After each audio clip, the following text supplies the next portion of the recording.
Consent. What is consent? How do you give consent? And how do you know if you have indeed been given consent?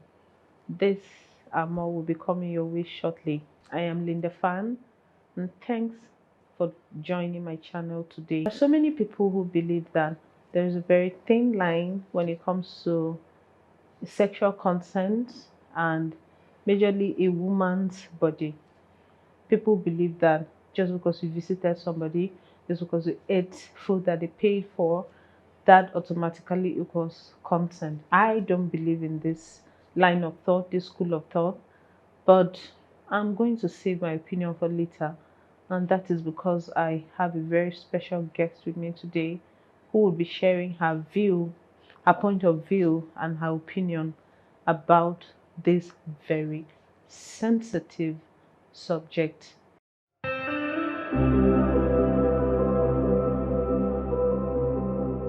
Here with me today is a friend of mine that I respect so much, that I love, whose opinion matters as regards this subject, because I've had conversations around it with her, and I've heard her point of view and just a little bit, and I want her to share with us what she thinks. With me here today, I have the gorgeous, beautiful, my own personal friend, Miss Caroline Yaakugh, Kumashi herself. You're welcome to the show, baby. Thank you so much. Thank you. I'm happy to be here. Thank you. Thanks for making time for this. I appreciate you coming. So, this consent topic, sexual consent, there's a lot of controversy about it. And there are so many people who believe that, consent is something that is complicated. There are people who feel like, well, consent, like, you went to a guy's house, so, he slept with you, so what? But I want to hear from you. So to you, what is consent?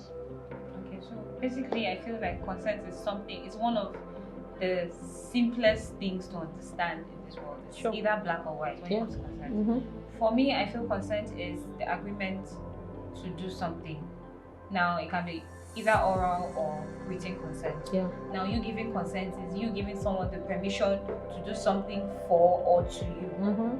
So basically that is what I understand consent to be, and I don't understand how people do not get this, basically. That's it. Yeah, I agree.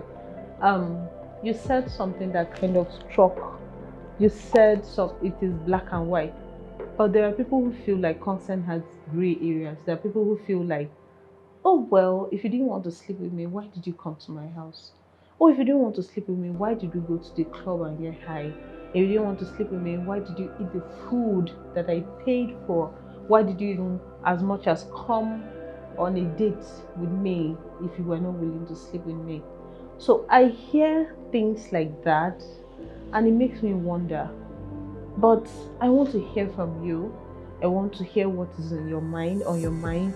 Why do you think people feel like going on a date equals come and have a way? Why do you think that is? Okay, I will say this. I feel like it's a wrong sense of entitlement. Just because you take me out on a date, you spend money on me, doesn't translate to me saying yes, I want to sleep with you. Do you understand? So for many people, they view there's this perception that women are objects that you can buy. Do you understand? So if a guy sees a girl now, he wants to sleep with this girl. The thing about consent is even both ways. Like it's a lack of communication that brings about these issues.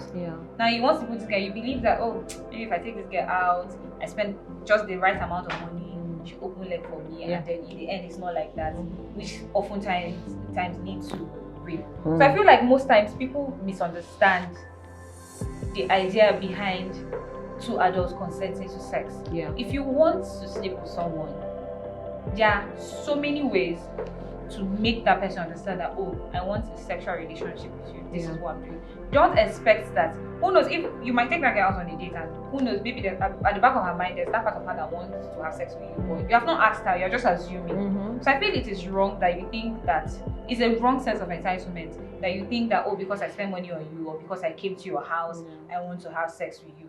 Just because someone dropped a banana beside you, it doesn't mean it's your banana to eat. The person dropped, it's not your own. No matter how enticing it is not your own. And if you're so hungry and you want to eat that banana, you ask that person for it. You just don't assume that, oh, because the banana is close to me, let me eat it. Or because I have restrained for so long, you know, I've tried to, you know, hold myself for so long, so this is my reward. I eat this banana. So basically that's how I see it. It's not, it doesn't translate. Okay. True. Now, so many ladies feel like, or so many people have seen the dynamic with their parents. They've seen that growing up, whatever their fathers wanted was what was going to happen. Their father's word was the ultimate. So if their fathers wanted bushmates by 1 a.m., it was going to be bushmeat by 1 a.m. And they saw that because their mothers didn't have sources of income, they didn't have anything to offer financially, they did not have they didn't have a word, they didn't have a mind of their own, they didn't have any right to as much as speak for themselves. They didn't have a right to say they were sleeping at 1 a.m. They just had to make bushmeat, even if they had to go into the jungle and get bushmeat.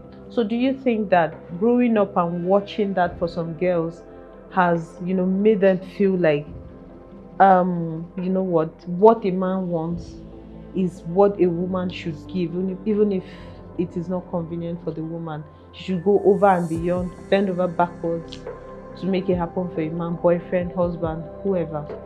Okay, so I get what you're asking.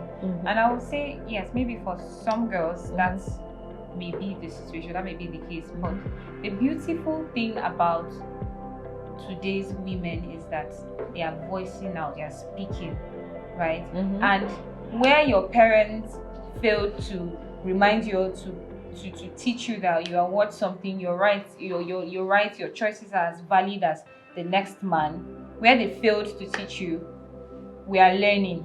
We are unlearning things, and we are learning things that are good for us. Now, for some girls that would say, okay, yes, we learned this. You saw that your parents were like this. Your mother was always the one serving your father. What she wanted never mattered. It was all about him.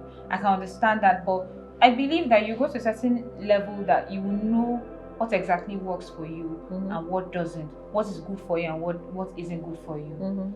I feel like there's an awakening happening, and people are learning to accept themselves, flaws and all, and to recognize that they are right, their choices are as valid as any other person's. So yes, maybe for some girls, but it's something that needs to be unlearned. Like it's not, that is one of the things bringing about so many issues today, because girls, we don't know, we believe that a man's voice, a man's opinion about us is what is valid. It's not it's not about what we think of ourselves, but how he sees us, or what he feels that we should become. So we are bending over backwards trying to please somebody when it's not the case. For girls that grew up in such homes, it is a mentality they need to change, they need to correct. People need to understand that they matter, their voices matter, their choices matter. Okay.